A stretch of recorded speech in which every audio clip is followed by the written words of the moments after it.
Hello, this is Shelby back with you again for week 2 lesson. And for this week, we are going to talk about salad and the different components of it.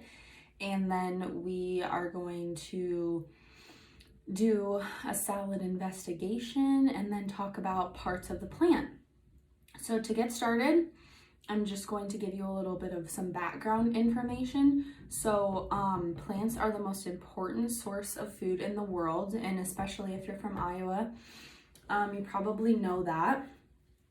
But both for humans and animals, and since we also have a lot of livestock in the state of Iowa as well, you probably know that as well. But all the fruits, vegetables, and starches we enjoy each day comes from 6 distinct parts of the plant.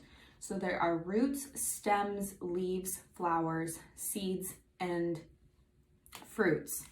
So edible plant parts are classified as either vegetables or fruits. Vegetables are any edible part of the plant that is not the fruit, and this includes foods that are leaves, roots, stems, flowers, and seeds. Technically, fruits that we consume, like apples and oranges for an example, are the fruiting body of the plant.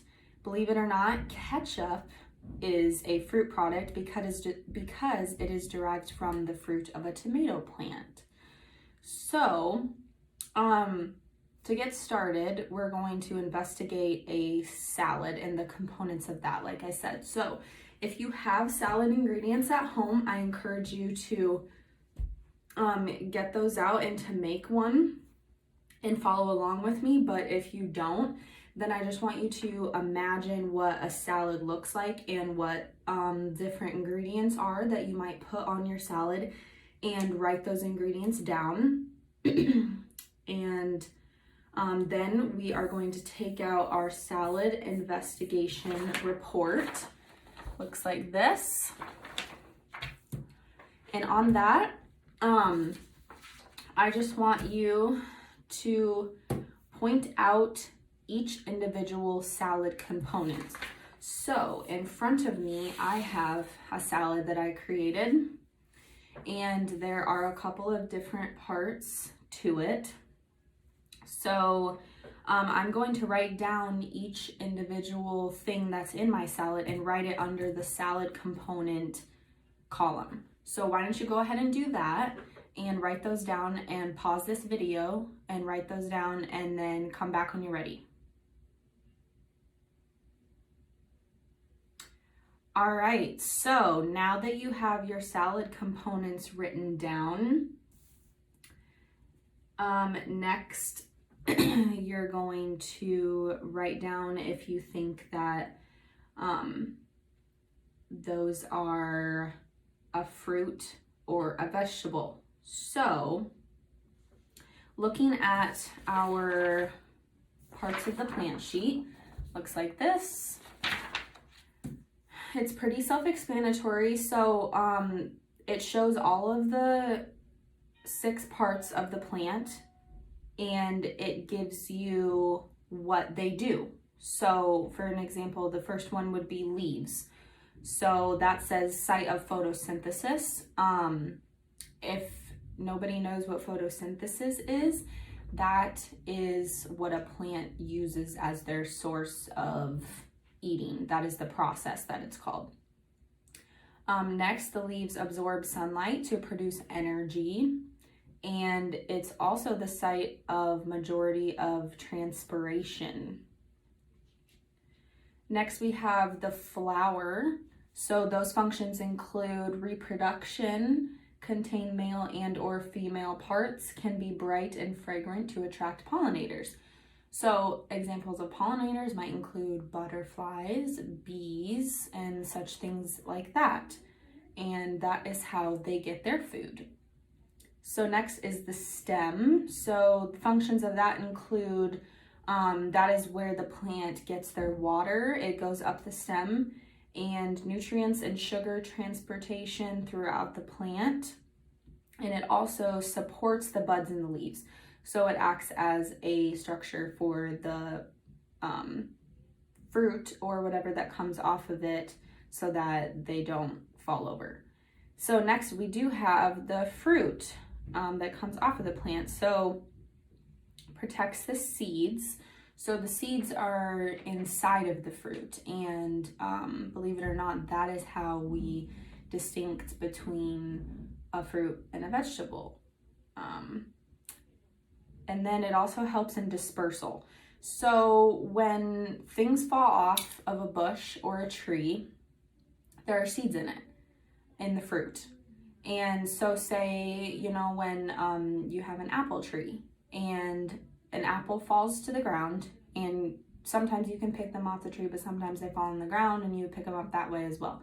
So if they're left there, the seeds then fall out of the fruit and end up back into the ground. So that is how we get voluntary plants growing places. So if you've ever had things come up from previous years of planting a certain plant, then it regrows the next year, even though you didn't plant anything that year. That is because there were seeds that fell off that reproduced again. So then next we have the roots. So those functions include absorbing water and minerals from the soil, and then they also anchor the plant into the ground and support the stem. And then lastly, we have the seed, and those functions, this contains the embryo, which will become new plants. So if you open up a seed, there's a little tiny embryo that's inside of it, and then that's what pops out of the seed when it's in the ground, and then it pops through the ground, and then that's how the plant grows from there. So review that, and then on the back it shows basically the same thing that we talked about. Vegetables, it gives a description of that, roots, stems, leaves, flowers, seeds, and then the fruits. And then on the very bottom, it gives you the definitions of those challenging words that we talked about. So ovules are small eggs found in the female part of the flower. Photosynthesis, like I said, is the process in which plants use energy from the sun, carbon dioxide, and water to make their own food. So plants are very unique in that they make their own food. Obviously, us as humans, we don't make our own food. We have to go out and get it. So they make their own. So that's really interesting. Next is pollinator, and that is, like I said, butterflies or bees, and they transfer flower pollen from the male antlers to the female stigma.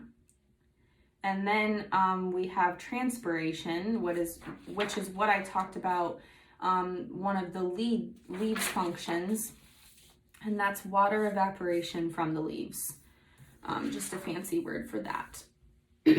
So, like I said, the fruits, vegetables, and starches we enjoy each day come from the different parts of these plants, and these foods are all one of the 6 main plant parts. So roots, stems, leaves, flowers, seeds, and fruits.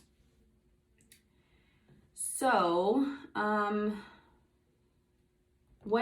like I said earlier, there's a difference between fruits and vegetables. And if you don't know what that is, I want you to brainstorm what you think would be the difference between those. So go ahead and pause this video and think about that for about a minute, and then come back and we will talk about that.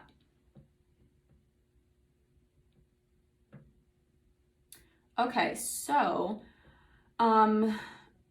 you just got back from brainstorming what is the difference between fruits and vegetables. So I'm going to tell you what the difference is. So a fruit, it's pretty simple as saying that fruits have seeds, vegetables do not. So vegetables are the edible part of the plant that is not the fruit. So, like I said, this includes the leaves, roots, stems, flowers, and seeds. and then the fruit is the one that has the seeds inside of it. So you're going to go through your chart again, and in the second column it says fruit or vegetable.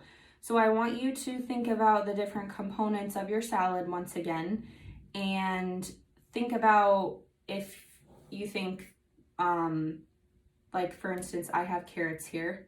So what do you think they would be, a vegetable or fruit? It's going to be a vegetable because they don't have seeds. So you're going to write down next to your salad components. So say for the first column, I had carrot. Then next to it, I would write vegetable. And then next to that, it says part of the plant. So go through and look back, refer to your parts of the plant chart, and read through those descriptions again, and then decide what you think each fruit or vegetable is what part of the plant. And then in the very last column, it says other foods from this plant part. So not that's what's in your salad, but just any other foods that you can think of. So one of the most common fruits that people think is a vegetable are tomatoes. So a lot of people think that tomatoes are vegetables, but let me see here. If you open it up,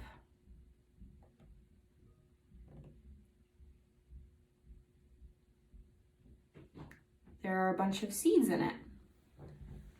See that? And that is how you can tell that it is a fruit. So next time you're with your friends and you're talking about different foods, you can be all smart and tell them that you know that a tomato is a fruit and not a vegetable. So